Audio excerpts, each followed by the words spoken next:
नमस्कार. हिंदुस्तान पोस्ट मध्ये तुम्हा सर्वांचं स्वागत. 22 तारखेच्या दिवाळीमध्ये आपण सर्वजण सहभागी होणारच आहोत. राम मंदिर जे प्राणप्रतिष्ठा होतीये जय श्रीरामांची. सर्वत्र आनंदाचं वातावरण आहेच.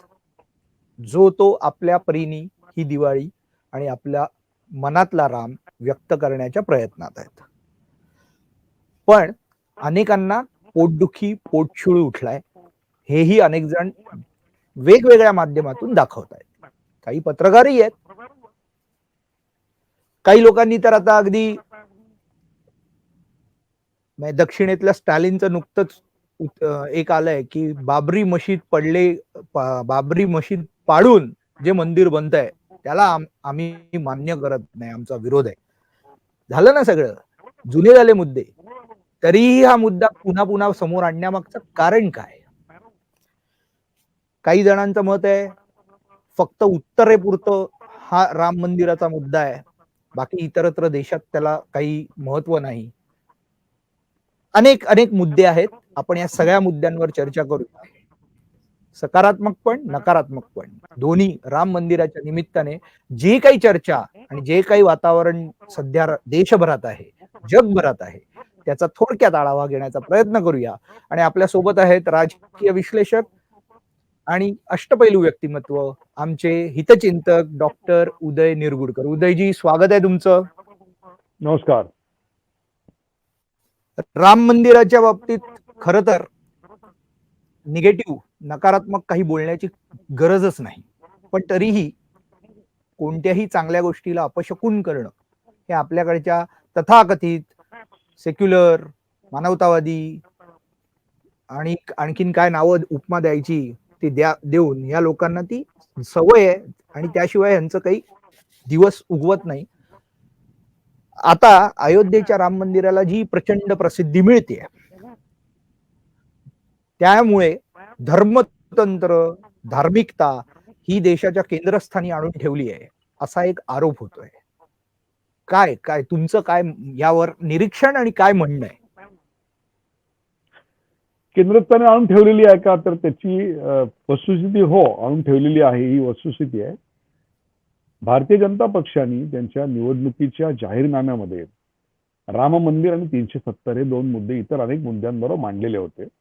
त्यातले 370 याचा फैसला काही वर्षापूर्वी 5 ऑगस्टला संसदेच्या पटलावर झाला आणि त्यानंतर राम मंदिर याच्या संदर्भात माननीय सर्वोच्च न्यायालयाने जो निकाल दिला त्याची अंमलबजावणी करण्याकरता म्हणून एक वेगळी मंदिर ट्रस्ट कमिटी स्थापन करण्यात आली.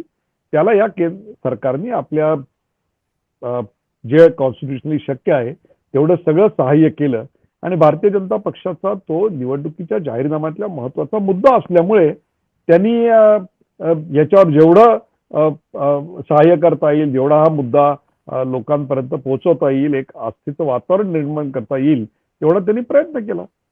यात गैर काय आहे? म्हणजे एखाद्या देशामध्ये मंदिर बांधलं जातंय याच्यावर एवढा आक्षेप का होतोय? हे सुप्रीम कोर्टाच्या आदेशानेच बांधलं जात आहे. हे काही एखाद्या समूहाने प्रचंड मोठ्या प्रमाणात लंगडेतोड केली एखाद्या समूहाची आणि त्यांना हकलून दिलं. आठवा जम्मू काश्मीर, आठवा काश्मीरी पंडितांचं पलायन, असं तर काही केलेलं नाहीये. वर्षानुवर्ष सुप्रीम कोर्टाचा लढा झाला आणि त्या लढ्यातून जे बाहेर आलं त्याचीच अंमलबजावणी आता होती आहे. याच्याकरता गेली 1528 पासून हिंदू लढा देत आहेत. लाखो कारसेवक याच्याकरता बळी पडले, सैनिक बळी पडले, अनेक राजे रजवाड्यांनी याच्याकरता युद्ध केली, तरी देखील हे का सोडला नाही. त्यामुळे हा केंद्रस्थानी प्रश्न भाजपने आणलाय का, तर मला तसं नाही वाटत. हा केंद्रस्थानी या देशाच्या यापूर्वी देखील होता. भारतीय जनता पक्ष आत्ता आलेला 1980 साली.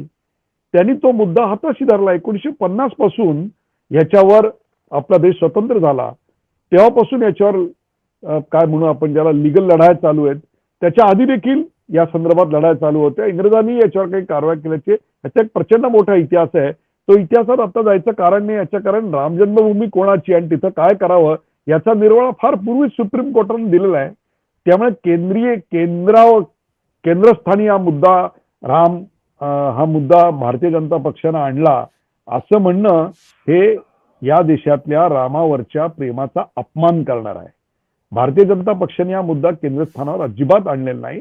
राम हा विषय आधी होता, फक्त त्याच्यावर जो अन्याय झालेला होता तो न्याय मार्गाने दूर करून तिथे मंदिर उभारायचं काम जे होत असेल त्याला भारतीय जनता पक्षाने सहाय्य केलं, इतकंच मला म्हणावं असं वाटतं.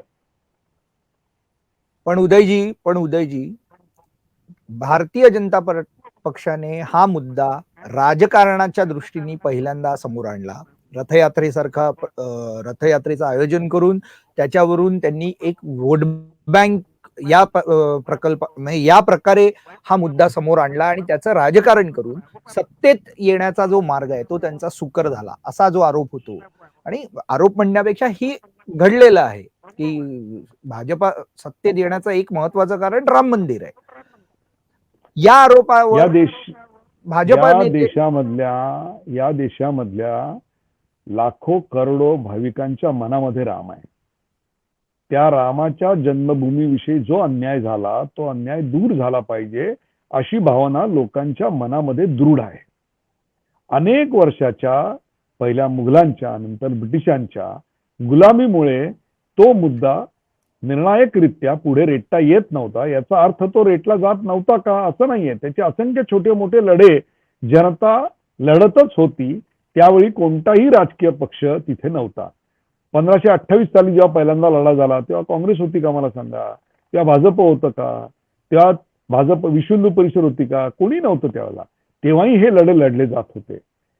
रामाला, रामाच्या आस्थेला, या देशाच्या परंपरेला, या देशाच्या उज्ज्वल अभिमानास्पद गौरवांकित अशा जी सिंबॉल आहेत त्यांना मानणारा भारतीय जनता पक्ष असल्यामुळे त्यांनी त्या लढ्यात उडी घेतली. त्यांनी त्या लढ्याचं नेतृत्व केलं. त्यांनी त्याची बाजू लावून धरली. त्यांनी देशभरात या संदर्भात जनजागृती केली. लोकांना त्यांच्या जाणीवांना एक प्लॅटफॉर्म निर्माण करून दिला. त्यांच्या लढ्याला एक प्रकारे बळ दिलं आणि मग याची एक न्यायालयीन लढाई दीर्घकालीन ते लढले. त्यात विश्व हिंदू परिषदेला जे यश आलं त्या यशाचं एक प्रकारे आज व्हिज्युअलायझेशन आपल्या बाजूला जी चलचित्र सगळी दिसत आहेत त्याच्यात जे आपल्याला भव्य मंदिर दिसतंय ते त्याचा परिणाम आहे. याच्यात राजकीय फायद्याचा मुद्दा आला कुठे मला सांगा? राजकीय फायदा कुठे आहे माहितीये का? तुम्हाला खरं सांगू, राजकीय फायदा कर्नाटकातल्या निवडणुका जाहीर झाल्यानंतर जी मंडळी आजपर्यंत धर्म या गोष्टीपासून दूर पळत होती, आस्था या विषयापासून दूर पळत होती, त्यांनी आपल्या जॅकेटावर मग जानवं घातलं.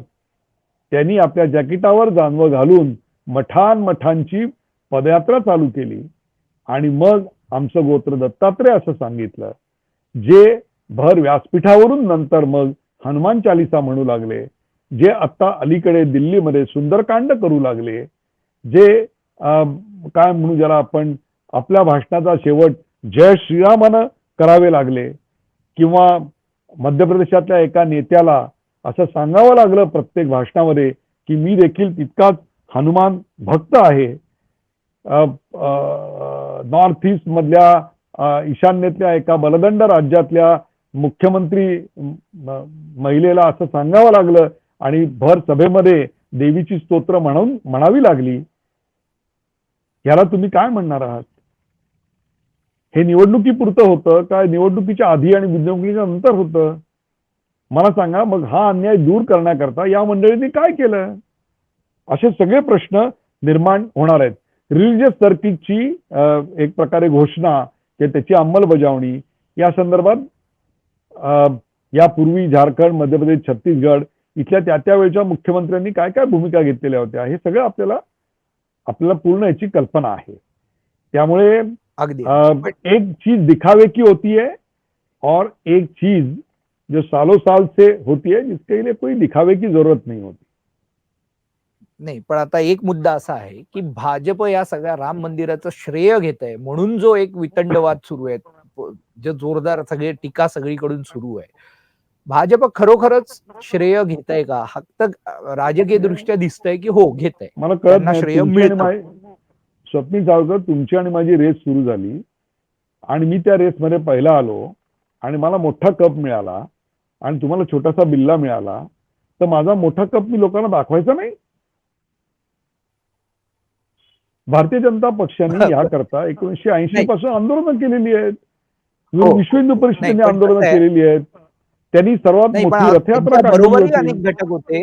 त्यांच्या बरोबरही अनेक घटक होते. जसं हिंदू हो. महासभा असेल किंवा आखाडे हं. असतील, ह्या हो. सगळ्यांचंही तितकंच श्रेय आहे. पण ते श्रेय देताना भाजप दिसत नाही, असा एक आरोप आहे. म्हणजे हे श्रेय देताना दिसत नाही म्हणजे अजूनही त्यांच्यापैकी कोणाला, हिंदुत्ववादी एक म्हणवणारे मिनिट. काही पक्ष आणि हिंदुत्ववादी विचारांची लोकही अशी टीका करतायत. म्हणून मी मुद्दाम हा मुद्दा मांडतोय आणि या प्रश्न समोर आणतोय. तुमचा रोख कोणावर आहे हे संपूर्ण महाराष्ट्राला कळतंय. तुम्ही एक लक्षात घ्या, यांच्यापैकी कोणाला आमंत्रण नाहीये असा मुद्दा आहे का? काही लोकांना आमंत्रण येऊन सुद्धा कोकणामध्ये जायचंय, तिथल्या रामाचं दर्शन घ्यायचंय, नाशकात जायचंय, तिथल्या रामाचं दर्शन घ्यायचंय, तिथं आरत्या करायच्या आहेत, तिथे भजनं करायची आहेत. चला, त्यांच्या मनातला राम तिथे प्रगट होतोय. राम प्रगट होतोय याला मी महत्व देतोय. कोणाचंही श्रेय कोणालाही हिरावून घेता येणार नाही. जे जे ज्यांनी केलं ते त्याचं फळ त्याला भोगायला मिळतं. लक्षात ठेवा, राम हे त्या सगळ्याचंच प्रतीक आहे. राम हे मुळात जर तुमच्या मनामध्ये अहंकार असेल, त्यागाची भावना नसेल, तर मग रामनामाचा जप करून तुम्हाला काहीही मिळणार नाही. राम तुम्हाला ते श्रेय पदरात पडू देणार नाही. लक्षात ठेवा, आता आज हे जगात पहिल्यांदा घडतंय का? अमेरिकेमध्ये सुद्धा स्थानिक आणि बाहेरून आलेले यांच्यात युद्ध झालं. ज्यू यांचा अनेक वर्ष संघर्ष चालू होता.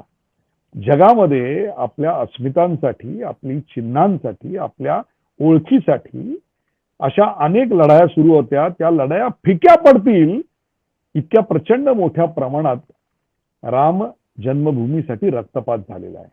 आणि राम जन्मभूमी का तोडायची होती?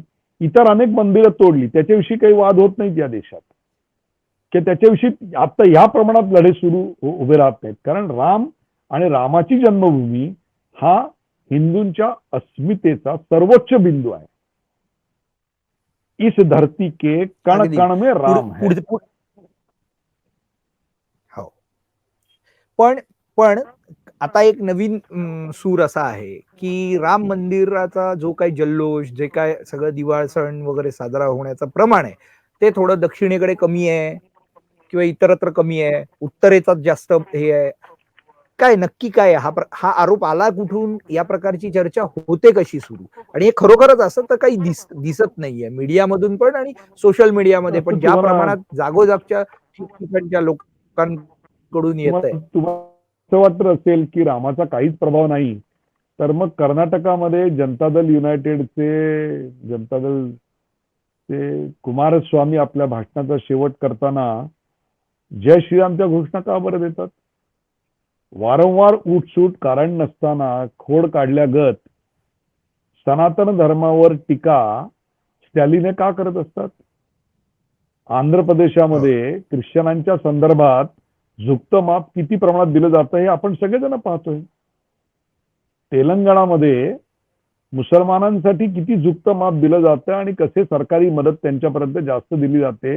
मग तो आरक्षणाचा मुद्दा असेल, त्यांच्या आरोग्याचा मुद्दा असेल, त्यांच्या शिक्षणाचा मुद्दा असेल, या सगळ्याच बाबतीत त्यांना मग ही धर्मांधता नाही, हे धर्माचं लांगूल चालन नाही.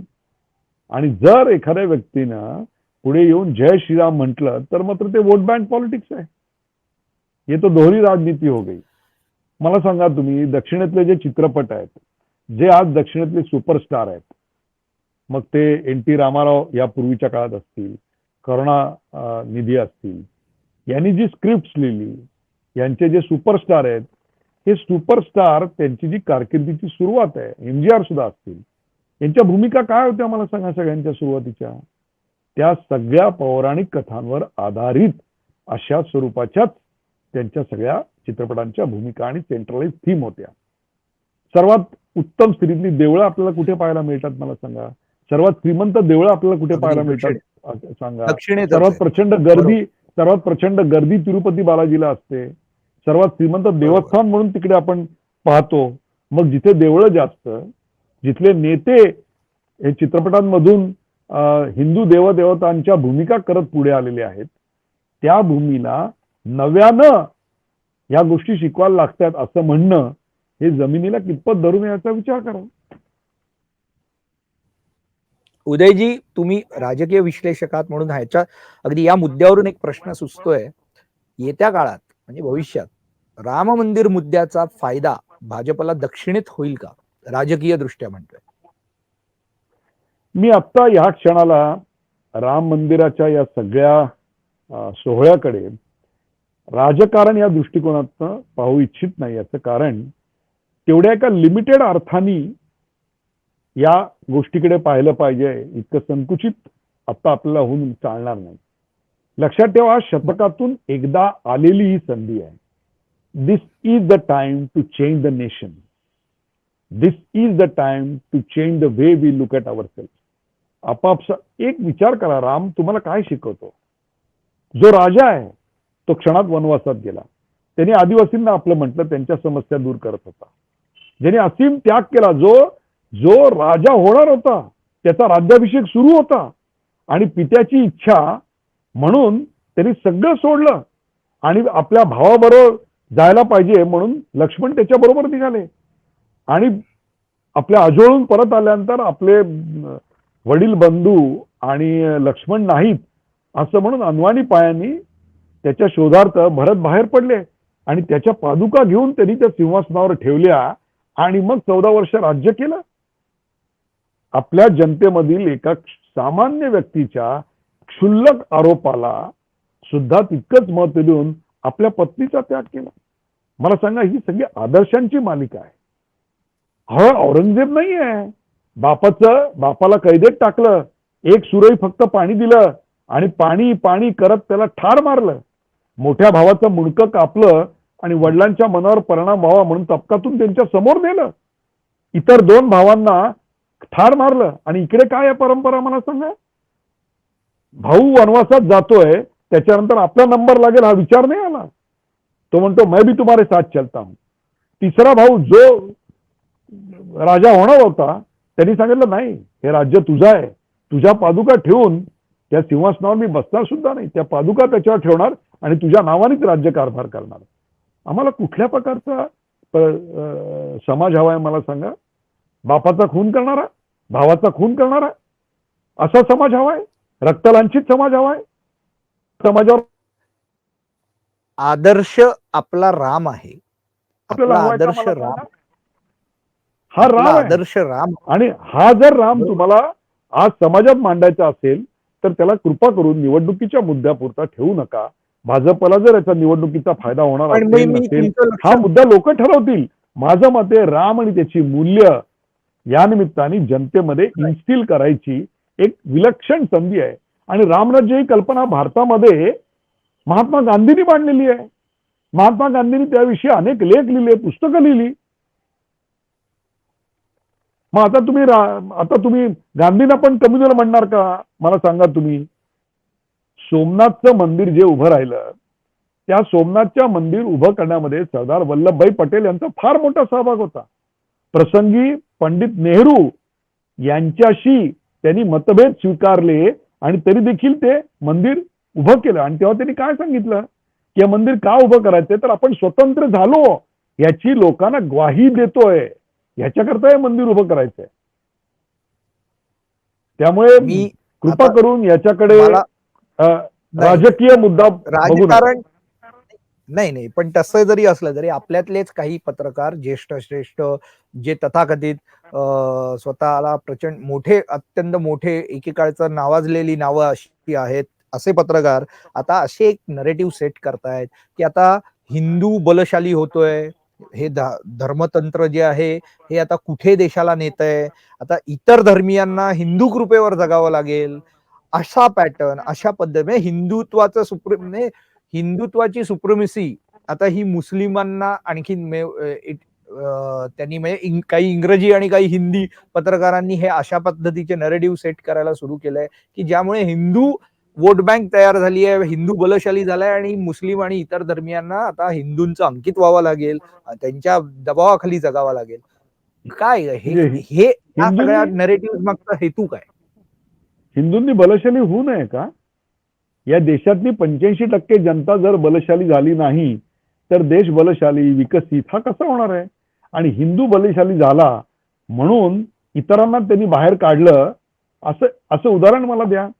आम्ही बलशाली झालो म्हणून इतर भूभागावर आम्ही राज्य गाजवण्याकरता तलवार घेऊन बाहेर पडलो, तिथल्या राजांचे शिरच्छेद केले, असं कधी झालंय का मला सांगा? रामाची शिकवणच ती आहे. अहो, लंका जिंकल्यानंतर राम तिकडे नाही बसले हो, विभीषणाला बसवलंय त्यांनी.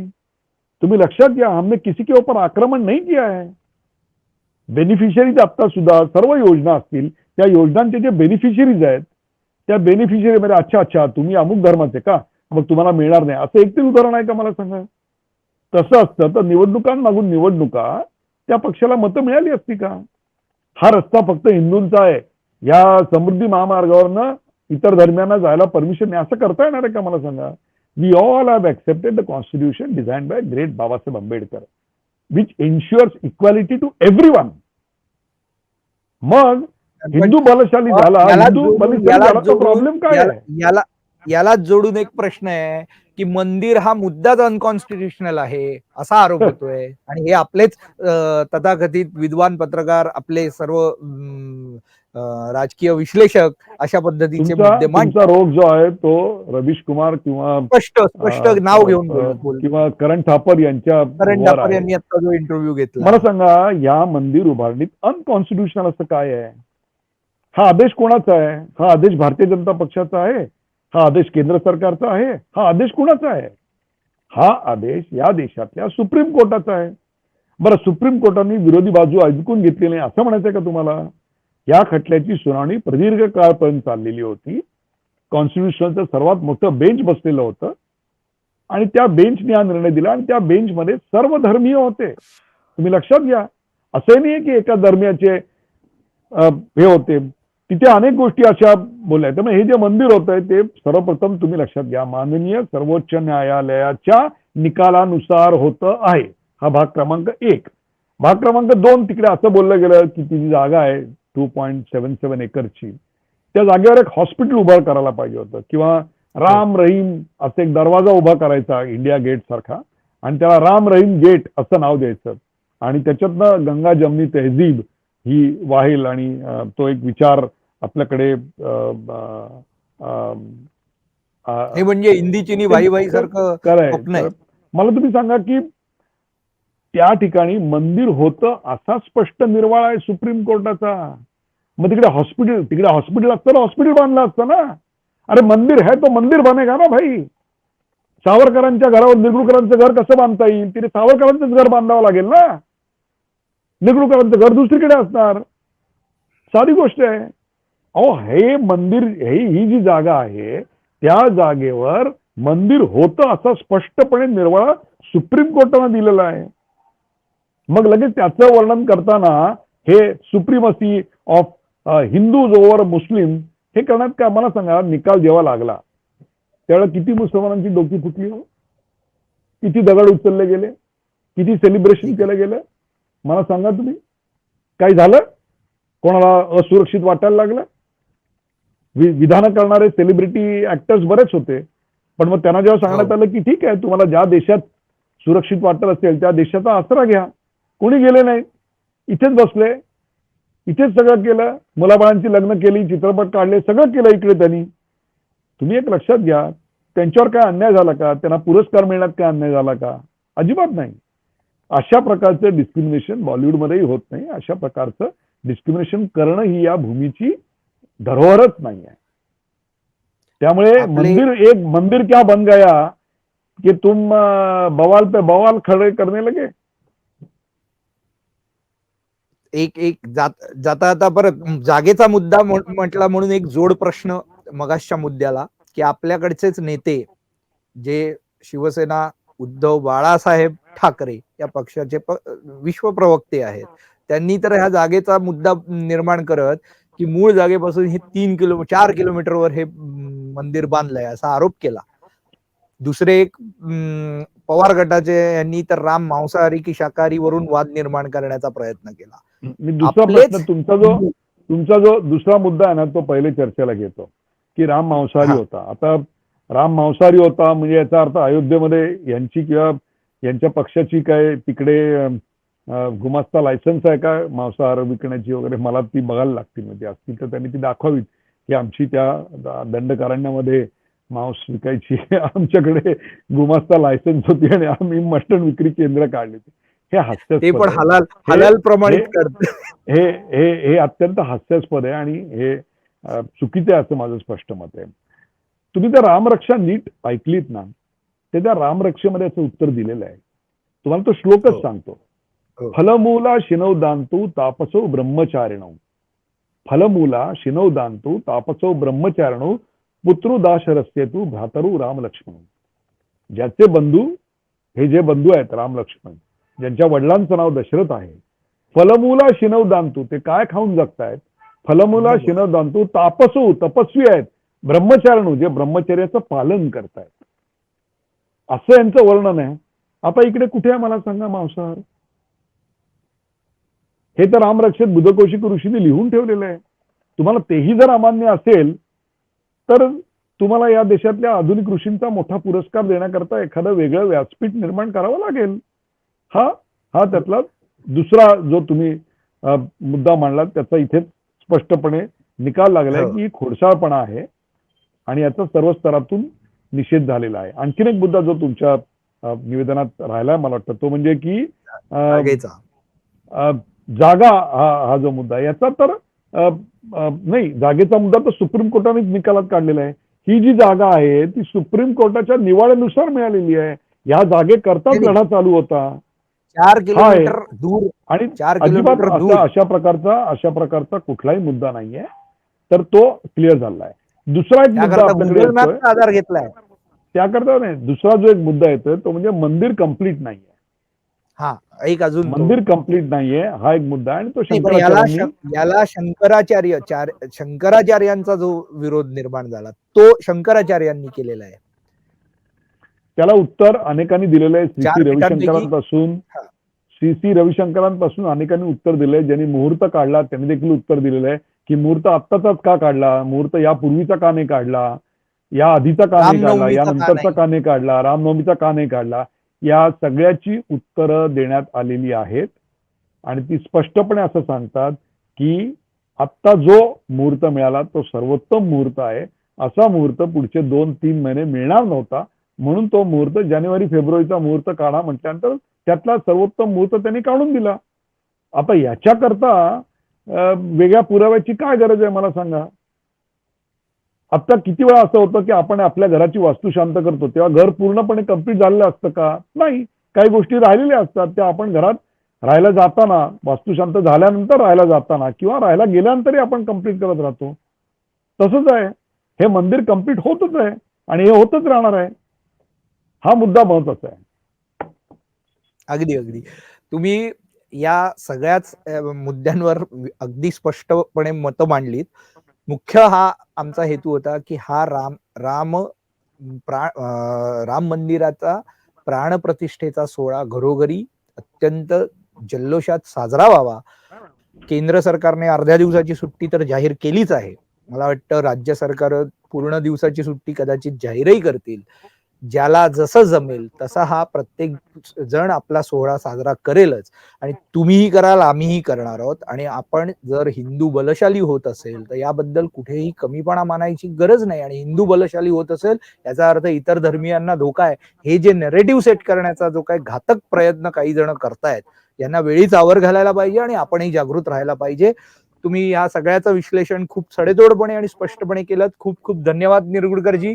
पुन्हा नक्की एखाद्या विषयावर असंच भेटू आणि विश्लेषण करूया. खूप खूप धन्यवाद, आभार. तुम्ही सर्वांनी प्रेक्षकांना पुन्हा एकदा सांगतो, YouTube चॅनल सबस्क्राईब करा, तुमचे कमेंट्स करा, आवर्जून कमेंट्स करा आणि लाईक करायला विसरू नका. धन्यवाद.